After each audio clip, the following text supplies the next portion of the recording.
तुम्हें कितनी बार बताया है मेरे तैयार होने से पहले मेरा नाश्ता तैयार हो जाना चाहिए। शादी के 25 सालों बाद भी मुझे क्यों बार बार एक ही बात बतानी पड़ती है। लता, तुम्हें क्या है? तुम तो आराम से घर पर रहोगी, मुझे काम पर जाना पड़ता है। तुम हो कि हमेशा बेवकूफ़ों जैसी हरकत करती हो। अगर तुम यह जानबूझकर करती हो तो याद रखना, मुझसे बुरा कोई नहीं होगा। आज भी प्रशांत का पारा चढ़ा हुआ था। इन कटु शब्दों में अपना गुस्सा उतारते हुए गीला तौलिया कुर्सी पर फेंकते हुए प्रशांत गुस्से से लता की तरफ देखने लगा। लता के लिए प्रशांत का यह व्यवहार का गुस्सा कोई नई बात नहीं थी। वह महीने में 3-4 बार ऐसे ही लता पर बरस पड़ता था। पहले पहले लता उसका विरोध किया करती थी, लेकिन जब कई सालों तक प्रशांत में कोई बदलाव नहीं दिखा तो लता ने खुद को ही बदल दिया। अब प्रशांत के कुछ भी कहने से लता को कोई फर्क नहीं पड़ता था। प्रशांत की हर बात वो चुपचाप सिर नीचे झुकाए सुन लेती थी। शादी के पहले 5 साल तक लता ने पूरी कोशिश की थी कि प्रशांत को बदला जाए, लेकिन फालतू का गुस्सा करना और बाद में लता को भला बुरा कहना यह मानो जैसे उसकी आदत बन गई थी।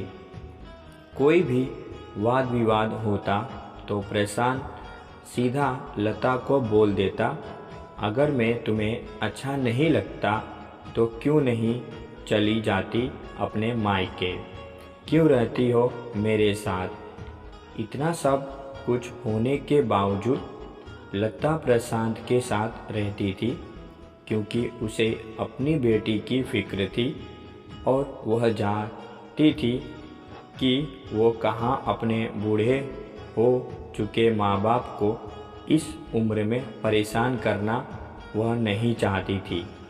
समाज और लोग क्या कहेंगे, यह भी तो उसे देखना था।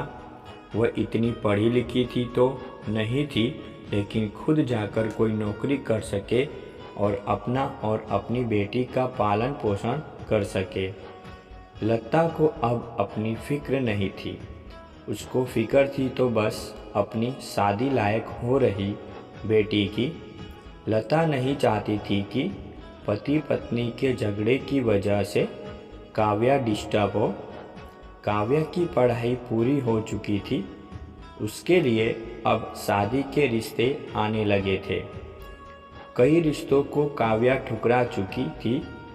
2-3 महीने बाद एक अच्छा रिश्ता आया।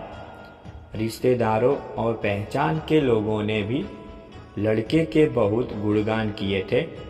प्रशांत एक शाम अपनी बेटी के पास बैठकर उसे बताने लगा, काव्या बहुत अच्छा लड़का है,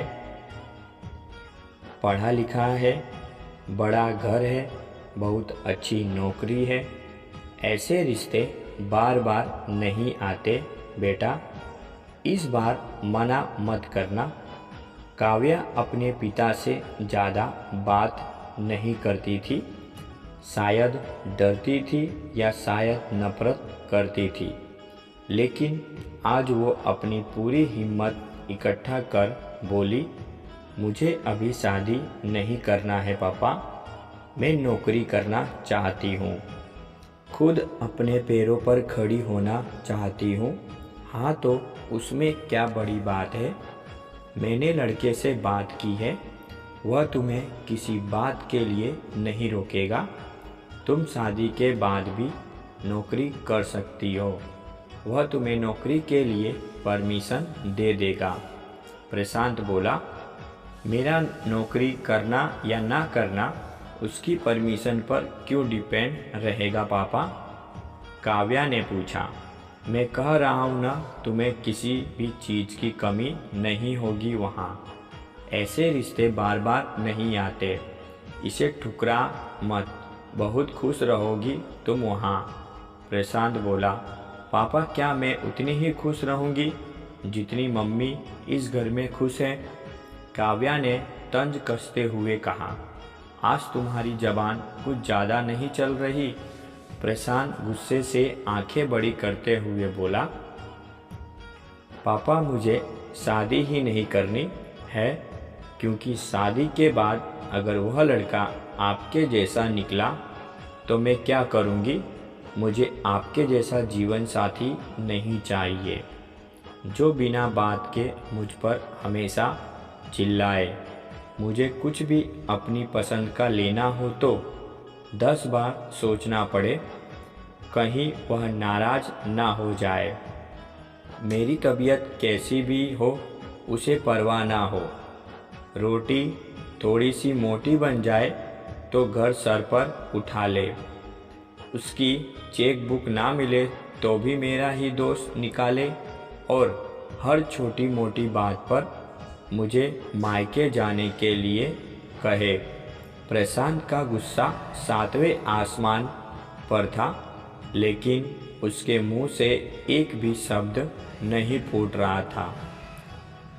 वो काव्या की बातें सुन रहा था। काव्या उतना ही बोलकर चुप नहीं हुई। आज पहली बार वह अपने पापा के सामने इतना कुछ बोल रही थी। पापा, आपने माँ के साथ हमेशा गलत व्यवहार किया है। आप अपने ऑफिस का गुस्सा बिना सोचे समझे माँ पर उतार देते हैं। कभी इस बात की परवाह भी नहीं करते कि उन्हें कैसा लगता होगा। आपकी बातें सुन सुन माँ ने अपना स्वाभिमान खो दिया। प्रशांत आज पहली बार अपने किए बर्तावों को महसूस कर पा रहा था। वो इतना ही बोल पाया, जो तुम्हारा मन है वो करो, मैं तो इतना बुरा हूँ ना। काव्या ने प्रशांत का हाथ पकड़ा और बोली, पापा, मुझे सिर्फ एक सवाल का जवाब दे दो। क्या आप चाहोगे कि मेरा पति आपके जैसा हो? अगर आपका जवाब हाँ है तो कर दीजिए मेरा रिश्ता आज ही, और ना है तो मुझे आत्मनिर्भर बनने दीजिए। प्रशांत कुछ भी ना बोल पाया और वहाँ से चुपचाप बाहर चला गया। आज उसे लता के सामने जाने में शर्म आ रही थी। चलते चलते उसकी आंखों से आंसू बह रहे थे। प्रशांत ने आज से अपने आप को बदलने का निश्चय किया। अगले दिन से लता ने अपने पति में काफ़ी बदलाव देखा। वह सोचने लगी कि जो हिम्मत काव्या ने दिखाई है, वह हिम्मत अगर मैं पहले ही दिखा देती तो शायद आज परिस्थिति कुछ और होती। अब काव्या पढ़ लिख कर अच्छी नौकरी करने लगी थी और 3 साल बाद उसके लिए एक अच्छा रिश्ता आया और उसकी विदाई पर प्रशांत बोला, बेटा, तू हमेशा खुश रहेगी, क्योंकि तेरा पति तेरे बाप जैसा नहीं है। प्रशांत की यह बात सुनकर लता और काव्या की आंखों से आंसू बहने लगे। दोस्तों, हमारे समाज में औरतों को भले ही देवी का दर्जा दिया जाता है, लेकिन वह स्वतंत्रता नहीं दी जाती जो उन्हें देनी चाहिए। उन्हें बचपन से ही बताया जाता है कि वह पराया धन है। स्कूल से आने में देर हो जाए तो पिटाई मिलती है। मोबाइल पर बातें करते हुए दिख जाए या खिड़की से झांकते हुए दिख जाए तो शक किया जाता है। माँ बाप का घर तुम्हारा नहीं है, पति का घर ही तुम्हारा घर है। जीवन भर यह बातें बता बता कर उन्हें ससुराल भेज दिया जाता है और एक दिन किसी छोटे मोटे झगड़े में ससुराल वालों से उन्हें सुनना पड़ता है कि इस घर को छोड़ दो और मायके चली जाओ। अब आप ही बताओ दोस्तों, ऐसी स्त्रियों का सच्चा घर कौन सा? आखिरकार वह किस घर को अपना कहे? दोस्तों, आशा करता हूँ कि आप सभी को यह कहानी अच्छी लगी होगी और अपनी राय देने के लिए हमें कमेंट बॉक्स में एक अच्छा सा कमेंट ज़रूर करें। और अभी तक हमारे चैनल को आप लोगों ने सब्सक्राइब ना किया हो तो सब्सक्राइब ज़रूर करें, ताकि हमारी आने वाली सभी वीडियो का नोटिफिकेशन आप लोगों तक पहुंचती रहे।